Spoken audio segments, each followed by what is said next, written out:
Bagaimana kita bisa mengalaminya? Bagaimana kita bisa mengalaminya? Alkitab mengatakan begini, karena itu, di dalam Kisah Para Rasul, pasal yang ketiga, ayat 19, karena itu, sadar,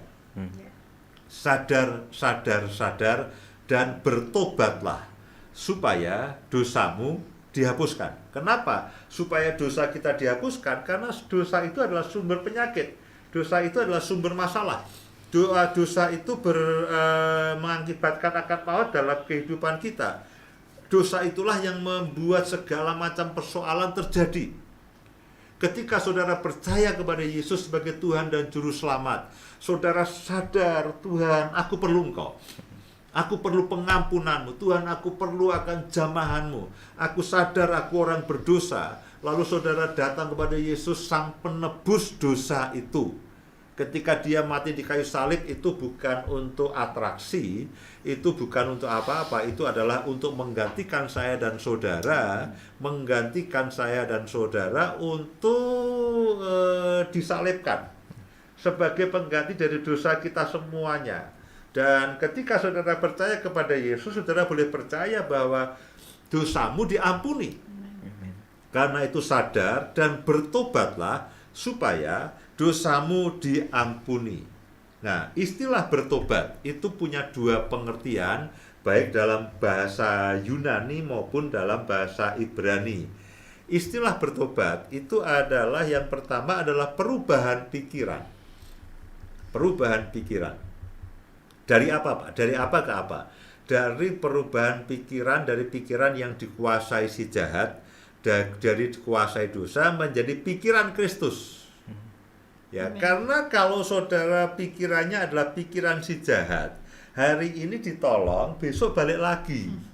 Saudara bergaul dengan dosa, lalu saudara bergaul dengan si jahat, ya si jahat itulah sumber masalah. Saudara akan kena masalah lagi.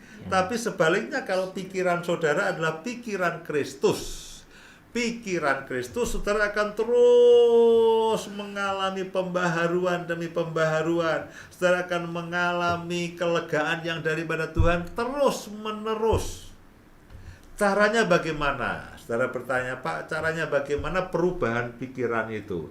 Apa yang saudara baca, apa yang saudara dengar, itu mempengaruhi akan cara berpikir saudara. Apa yang saudara baca, apa yang saudara dengar, itulah yang menjadi pemikiran saudara. Ya.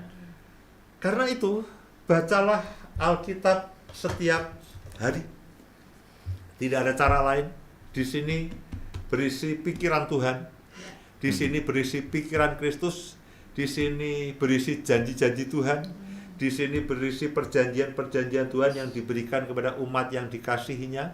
Jadi tidak ada cara lain selain saya dan saudara itu adalah mengganti pikiran saudara dan saya yang berasal dari apa yang kita baca dan apa yang kita dengar menjadi pikiran Tuhan atau menjadi pikiran Kristus. Jadi yang pertama adalah baca Alkitab. Baca Alkitab. Baca Alkitab. Perubahan di dalam pikiran kita. Kemudian arti sadar dan bertobat yang berikutnya adalah perubahan tindakan. Bertobat itu artinya berbalik arah. Bertobat itu artinya adalah berbalik arah.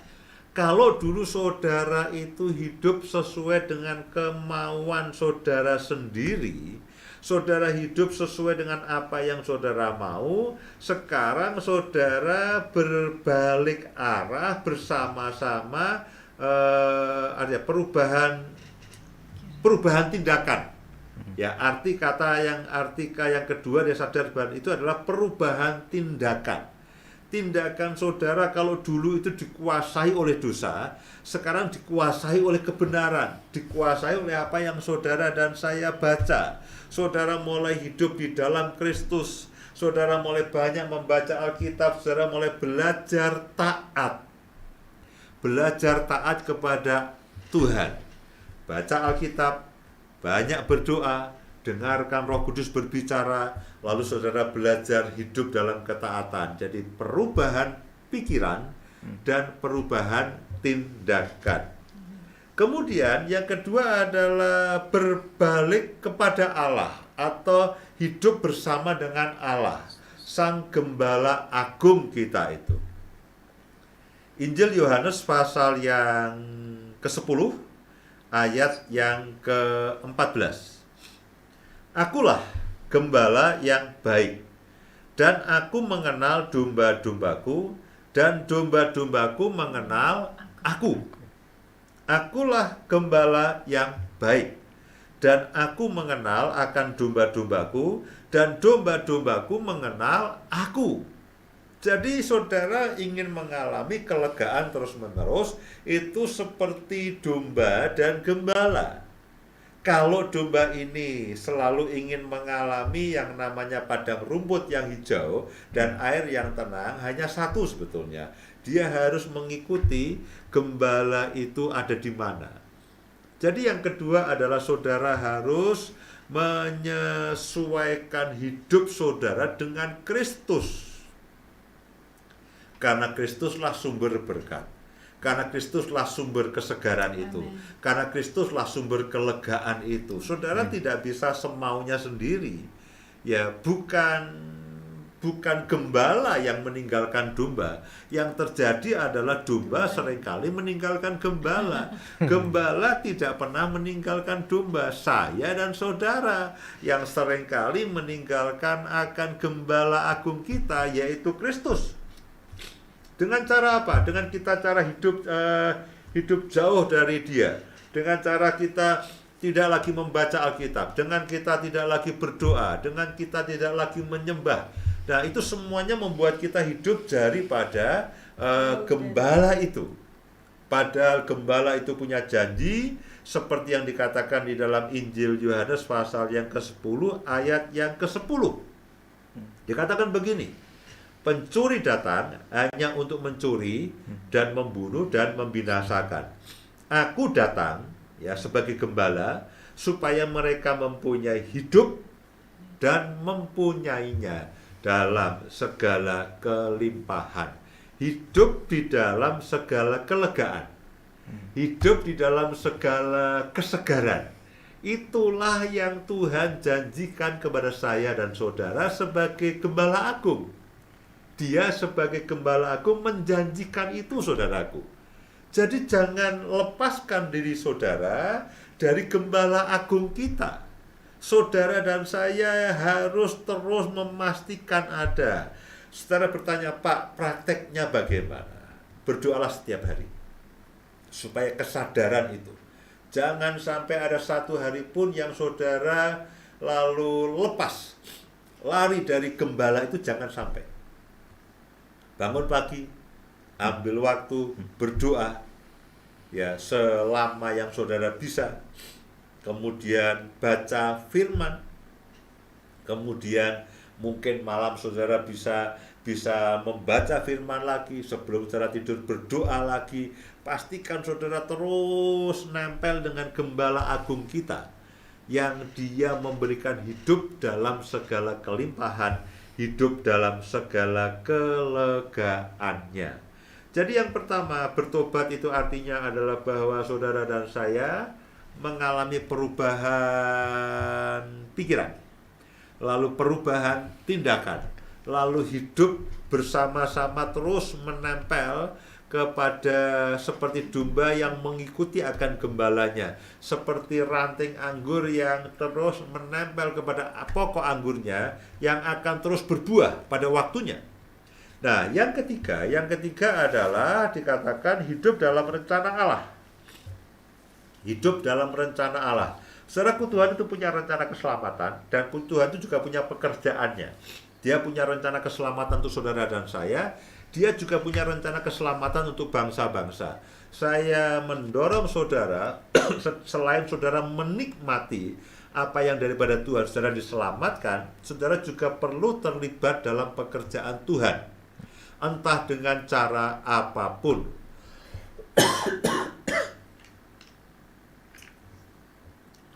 Mari lihat di dalam Roma pasal yang ke-8, ayat yang ke-28. Kita tahu sekarang bahwa Allah turut bekerja dalam segala sesuatu untuk mendatangkan kebaikan bagi mereka yang mengasihi Dia, yaitu bagi mereka yang terpanggil sesuai dengan rencana Allah. Maaf. Dikatakan bahwa dia mendatangkan kebaikan. Dia mendatangkan kelegaan. Dia mendatangkan kebebasan. Dia mendatangkan kesegaran. Bagi siapa?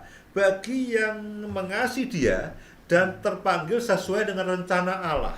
Karena itu yang ketiga, saya dorong saudara, libatkan diri saudara dengan pekerjaan Tuhan di setiap gereja lokal di mana saudara ada. Kalau saudara belum bergereja, berdoa, Tuhan, aku mau menjadi bagian dari gereja lokal yang ada, lalu terlibatlah dalam pekerjaan Tuhan di sana. Jadi ini adalah waktu kelegaan bagi saudara dan saya. Silahkan kalau saudara, Pak, saya tetap butuh dukungan doa, kirim sebanyak mungkin. Ya, kami akan mendoakan bukan hanya malam hari ini. Seandainya tidak bisa didoakan satu persatu, kami ada tim doa yang akan terus mendoakan setiap pokok doa yang saudara sampaikan, bukan hanya untuk persoalan yang sekarang ini saudara alami, tapi bahkan untuk pertumbuhan rohani saudara untuk selanjutnya. Jadi hari-hari ini, waktu ini adalah waktu kelegaan, waktu di mana saudara mengalami kesegaran yang daripada Tuhan, waktu di mana saudara mengalami pertolongan yang daripada Tuhan. Bahkan kalau seandainya ada begitu banyak persoalan, Pak, ini persoalan sudah akrab dengan saya. Persoalan sudah akrab dengan saya, ini persoalan sudah bahkan sudah turun-menurun dari nenek moyang saya dan sebagainya. Orang tadi yang lumpuh itu dia lumpuh sejak lahirnya, sudah 40 tahun dia akrab dengan persoalannya, dia terikat dengan persoalannya, tapi hari itu dia mengalami kelegaan yang daripada Tuhan. Saya berharap malam hari ini akan menjadi malam yang Amin. saudara tidak akan pernah lupakan. Amin. Karena Bapak Ibu mengalami pertolongan yang daripada Amin. Tuhan. Sadarlah dan bertobatlah. Dimulai dari perubahan pikiran, caranya banyak baca firman, perubahan tindakan, saudara bertobat, berbalik arah. Ya, berbalik arah dari yang jahat kepada yang baik, dari yang salah kepada yang benar. Kemudian saudara hidup bersama dengan gembala agung saudara. Jaga hubungan pribadi saudara dengan Tuhan. Jaga kesadaran akan Tuhan dalam kehidupan saudara. Mengalami Tuhan setiap hari, setiap waktu. Dalam setiap situasi saudara terus berdoa kepada Tuhan. Kemudian baca firman tiap hari, berdoa tiap hari. Ya, kemudian menyembah, memuji Tuhan. Dan yang terakhir, hidup dalam rencana Allah. Kalau saudara ada di dalam gereja lokal, apa yang bisa saudara kerjakan? Apa yang saudara bisa lakukan dengan teman-teman yang lainnya? Saya percaya setiap gereja lokal di mana saudara berada, pasti ada pekerjaan Tuhan yang saudara bisa bantu, saudara bisa menjadi bagian dari pekerjaan itu. Dan Alkitab mengatakan bahwa Dia akan selalu mendatangkan kebaikan bagi mereka yang mengasihi Dia dan bagi mereka yang terpanggil sesuai dengan rencana Allah. Amin.